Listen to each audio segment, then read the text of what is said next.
Tila hindi nagustuhan ng ilang mga tagahanga ng aktres na si Andrea Brillantes ang nangyayari sa karakter nito sa seryeng Batang Quiapo.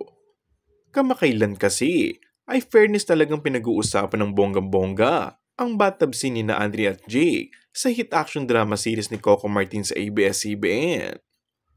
Maging si Andrea ay hindi inakalang magagawa niya ang dating scene. Sa panayam sa aktres, sinabi nito ang pagtanggap ng mature role ay personal decision niya mismo na kung sa bagay ay nasa tamang edad na nga naman ito.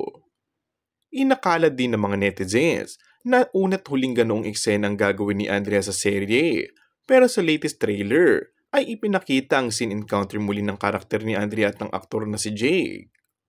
Sa nasabing trailer ay muli nag-cruise ang landas ng dalawa at pagtatangka ng masama muli ang karakter ni Andrea na si Fatima sa mismong pinagtatrabahuan nito. Tinawag pansin ng netizens at nagreklamo sa ginawa umano sa kanilang idolo ng aktor at direktor mismo na si Coco.